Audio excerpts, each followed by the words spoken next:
sound healing background from here, I think, because from my time in studying sound healing and many of these references that you spoke to, and John Boyu, who's going to be with us tonight, who's a pioneer in that field, he some of the stuff that I've spoken with him about led me to really kind of be analyzing the world within the realm of intervals, like what you said. And it's funny, I actually make all decisions now, usually, not always, but usually anything that can be like statistically determined, like any decision I need to make where there's like a number, I always allocate it based off of the golden mean, which is the perfect fifth, which is 2/3 of like an octave, which is like 0.618, or the other side of that, or a fraction of it, or a fractal of it, 32.8.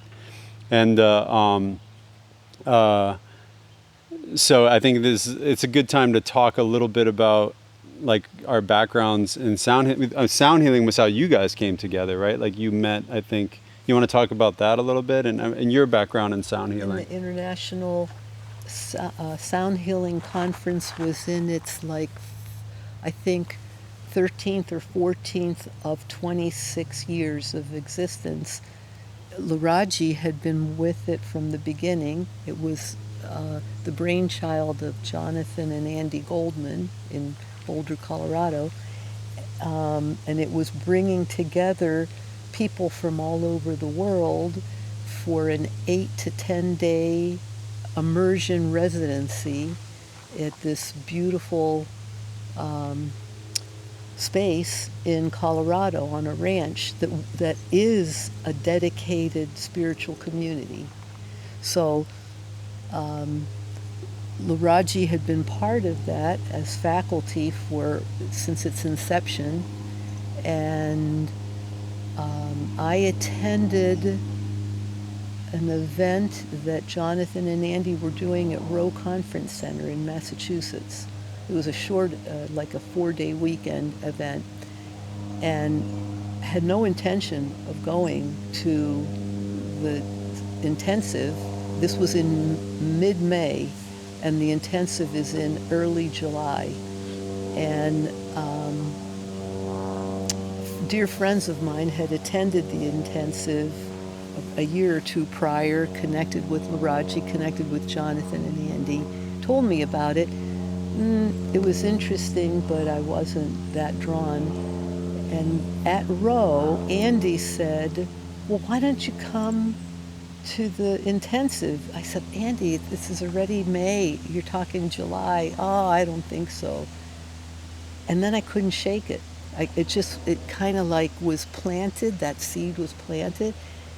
And from the time I left Massachusetts until sometime in mid-June, it just was eating at me.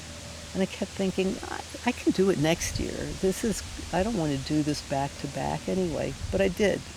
Long story short, I ended up picking up the phone, calling Andy. She said she had a wait list at that point. And I thought, part of me was relieved. I thought, oh, good. I can put that off. And the next day she phoned and she said, gosh, I don't know how this happened, but you're at the top of the list and there's a spot for you. So I did. I attended, and that's where I met Laaraji on faculty. I think I came over to you to deliver a message from friends. A nonverbal message in the form of a hug. Yeah. Yeah. My friend said, if you see the sky in orange, go over to him, tell him Marjolaine and Doug are giving him this hug.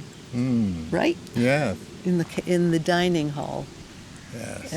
And we connected and found that we were both in the state of New York, and that kind of did it. Yeah. We reconnected as soon as we got back to the East Coast, and I had kind of a soiree of invited a bunch of the people from Colorado, a couple from Mexico, a fellow from France, a young woman from Romania, and said, come on, let's just all come to my house. So we had like an extended mini sound intensive. Laaraji came up from the city, And shortly after that, we started collaborating. The following year, when I went back to the intensive, Jonathan and Andy offered me a faculty position. They refunded my tuition and said, no, you're part of our faculty now. And then from there until the 26th anniversary or 27th, I don't remember how many we went. 2017 was the last one. And that experience, truly, the intensive I'm talking about, it was like being stoned in the best possible way for 10 days, but not using any substance. It was this heightened energy, having people from all over the world bringing their sound healing, their musical expression, their curiosity. It was a remarkable place. If it were ever to happen again, I would be the first one there. So that what year was that? 2009, 8 or 9, 2008 or 9. So after that, you guys started perform. How long after that did you start Within performing a year. together? Okay. Yeah. Because 2000, what year did we go with Blues Control? 2011? I'm not remembering exact.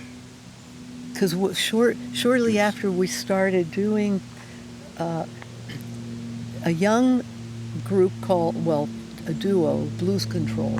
Have you heard of them? Leah Cho and Russ Waterhouse. They were very, very popular at a time, and they were young ambient musicians, and they came and sought out Laraaji, and came to a performance or two of his, and they were just so excited to connect with him, and offered that he come to Black Dirt Studios in New Jersey and do some improvisational recording. And we were at Ananda Ashram, and I said, "Oh, I'll drive you there to Black Dirt."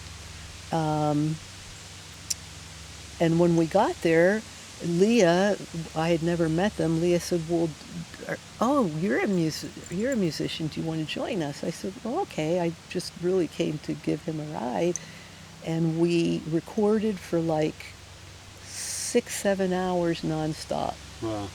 And the two of us had done some things together. They were all the time, but it was just like this instant synergy. And that resulted in a release called That Healing Feeling, which was released, I think, the November of 2010 or 11, one of that, and it got rated as the first top pick for Pitchfork for that year, and it resulted in a 7-country tour. Oh wow. The four of us, all vegetarian, which was so cool, and we did a tour from February to early April, and that was our first, I think, super performance experience, both together and in collaboration with these two young, wonderful Yes. musicians.